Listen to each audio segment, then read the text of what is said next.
You know, it's our passion.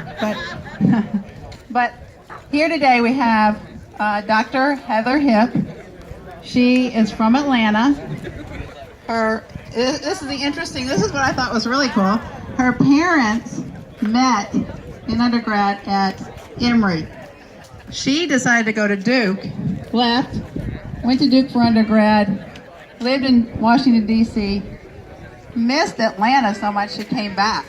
And she has done her OBGYN and her reproductive endocrinology fellowship at Emory. And she is now on faculty at Emory and is a doctor there. So I'm going to turn it over to her real quick so she can tell you a little bit about, and tell her, I didn't share with you this part, but her job now, she kind of intercedes between, the way I understand it, in between the university and Winthrop, which is the oncology part. And I'll let her tell you a little bit about that. So here is Heather Hitt, Dr. Heather Hitt.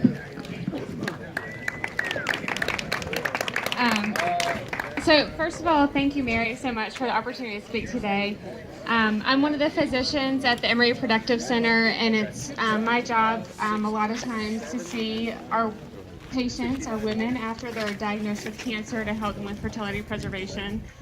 My main job is to help people who have infertility get pregnant, but every once in a while we have really young women who are unfortunately diagnosed with cancer prior to being able to have children, and so it's our job to help them with fertility preservation.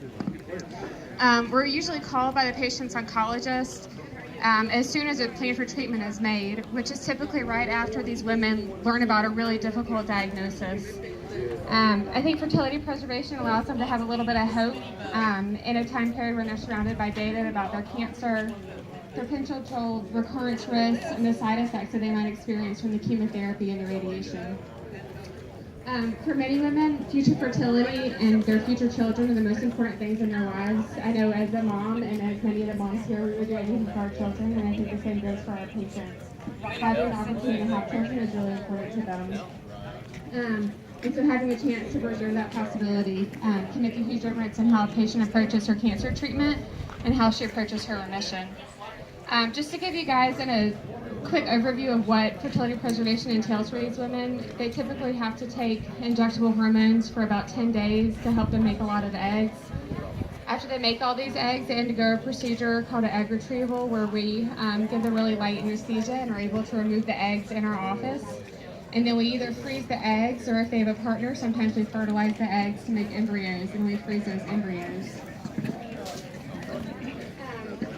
So we've had some of our patients come back to use these eggs or embryos after they are in remission. And although I'm ecstatic for every single one of my patients to get pregnant, it is really multiplied in women who've gone through cancer treatment and then have the opportunity to get pregnant, and they never would have otherwise had this opportunity. So thank you, Mary, for having me today. And thank you everybody here for your support of Maggie for a Cure. Maggie has been incredibly generous with so many of our patients and helped them have the opportunity to do egg freezing or embryo freezing when they never otherwise would have had the financial means or had the ability to do so. And thank you all for your support of this wonderful foundation and for having me here today. Thank you, Heather. Dr. Hitt. She is, I'm sorry, I feel like I know you too closely. But Emory has helped us, she has helped us. We really appreciate Emory and all that they do. And I'm going to bring Annika up here. Come on, Annika. Yay, Annika! Now I just want you to know, this lady had chemo yesterday, the day before, and the day before that. And that was not part of the plan. She was supposed to have had this already a week or so ago, and they had to put it off. But she did that, and she's still here to tell you about it. So we're excited to have her, because we just look at her. Doesn't she look awesome? So I'm going to turn it over to her to just tell you a little bit about her. Hello. So I was diagnosed with cancer this fall, colon cancer. Just hold it close, yeah. Oh, okay. You talk loud. I was diagnosed with cancer this fall, and I was 25 when I was 24 when I was diagnosed. Turned 25 since then, and the doctor didn't even talk to me about fertility things for a while, and then all of a sudden they kind of mentioned it as a side thought, like, oh, you might lose all ability to have children with this treatment, and it's kind of crazy when you're planning all these things, and hope and planning for the future is some of the most important aspects of recovering from cancer, I feel like. And so having that diagnosis and then realizing how expensive it was as a student was pretty insane for me. And I was sent over to Dr. Heather Hitt, and she suggested I look into Team Maggie as an opportunity to make it all happen, and they did. They made it happen for me. So I was able to save eggs for the future and continue planning on treatment and looking forward to what's going to come after this. So thank you, Team Maggie, for making that a possibility. We love you. And we're here, and all these people are rooting for you because we know you're going to be just fine and you're going to get through this, and it's going to be in the past real soon. So, yes, so close. All right, thank you very much, Annika and Dr. Hipp. Really appreciate it.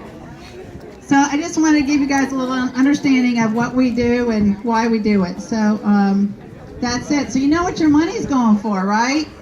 Everybody knows. So go buy raffle tickets, okay? Huh? I know, I've been trying. The more raffle tickets we sell, the more people we can help. But I know Rick was telling you about the raffles over here, but did you see these awesome raffles? I mean, the cooler has Team Maggie on it. I don't know if any of you saw that, but they actually put it in the top